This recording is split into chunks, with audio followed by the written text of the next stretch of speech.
بسم اللہ الرحمن الرحیم الحمدللہ الذی جعلنا من المتمسکین بولایت امیر المومنین۔ السلام علیکم یا علی علیہ السلام مدد۔ جو کچھ ملک پاکستان میں ہو رہا ہے یہ ایک بہت بڑی سازش جو کہ بیرونی امداد سے پلنے والے افراد کی مدد سے تیار کی گئی، کیونکہ جب ایک ملعون جلالی نے جناب سیدہ کی شان میں حضہ سرائی کی اور شیعہ سنی علماء مشائخ کا کسی ایک پلیٹ فارم پہ متحد ہو جانا، یہ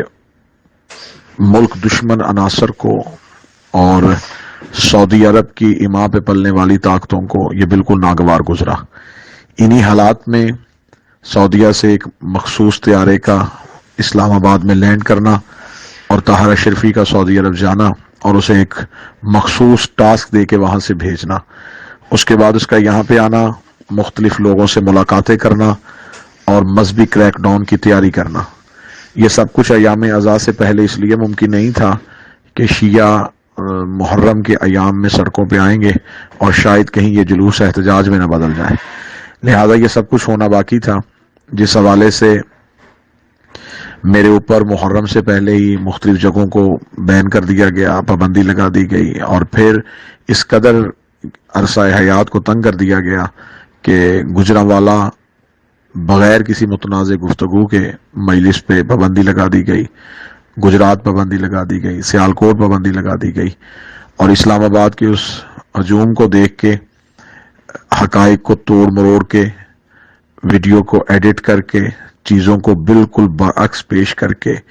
ایک ہجوم کے ذریعے، ایک مشتعل ہجوم کے ذریعے ایف آئی آر کا اندراج کروانا، پھر ملک کی سڑکوں کو بلاک کر دینا،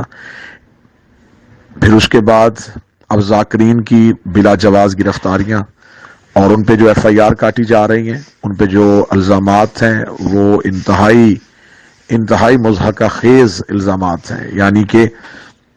ان الزامات میں یہ لکھا ہوا ہے یہ پمفلٹ تقسیم کر رہے ہیں، اور جو نفرت انگیز مواد اور لٹریچر ہے وہ بالکل جھوٹ کی بنیاد پہ ان پہ ڈالا جانا، زیارت عاشورہ پہ پابندی، 14 ستارے پہ پابندی، شیعہ لٹریچر پہ پابندی، یہ سب کچھ کیوں ہونے جا رہا ہے؟ یہ سب کچھ صرف اس لیے ہونے جا رہا ہے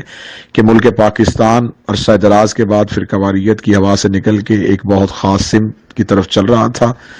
لیکن سعودی ایلیمنٹس کا پاکستان کی مخصوص طاقتوں کے ساتھ انوالو ہونا اور سعودی ریال پہ پلنے والے ضمیر فروشوں کا،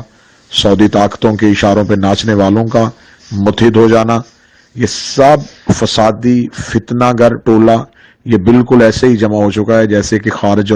خارج نہروان میں آ گئے تھے، یہ بالکل وہی مقاصد حاصل کیے جانے کی کوشش کی جا رہی ہے۔ گزارش یہ کروں گا کہ ذاتیات سے نکل کے اپنی ذات کی نفی کرتے ہوئے آپ کے عقائد و نظریات جو بھی ہیں وہ مذہب کی چار دیواری کے اندر ہیں، مذہب کو باہر سے نقصان پہنچانے کی کوشش کی جا رہی ہے، آپ چاہے ساجد نقوی کے صاحب کے پیروکار ہیں، چاہے آپ حامد علی موسوی صاحب کے پیروکار ہیں، چاہے راجہ ناصر عباس کے ہیں، ایک چیز یہ طے ہے کہ یہ فتنہ جس کو تقویت ملی یہ لاہور کے اس سازش کے مرکز جسے جواد نقوی کہتے ہیں،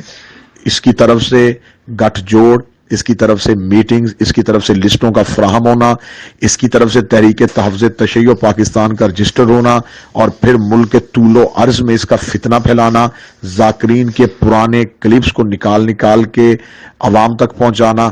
اس ملعون نے میرا خیال ہے کہ شیعت کی تاریخ میں اتنا نقصان جو ہے وہ دشمن نے نہیں کیا جتنا اس ملعون نے کیا ہے، لہٰذا اب چاہیے جناب ساجد نقوی صاحب کو، احمد موسوی صاحب کو، راجہ ناصر عباس صاحب کو، شیخ محسن ندفی صاحب کو، حافظ ریاض صاحب کو، ذاکرین کو، خطبہ کو، شعراء کو، وائزین کو، نوحہ خانوں کو، ماتمیان کو، کہ اس کا حقیقی چہرہ ہمارے سامنے کھل کے سامنے آ گیا ہے۔ اب ایک لمحے کے لیے اتحاد کی ضرورت ہے، فوراً ایک مشترکہ پلیٹ فارم شیعہ عقائد کے تحفظ کے لیے تشکیل دینا، اس کی بے حد ضرورت ہے۔ انشاءاللہ تعالی ہم کہیں بھی نہیں بھاگے، ہم موجود ہیں، صرف ایک اتحاد کی ضرورت ہے، ایک کال کی ضرورت ہے،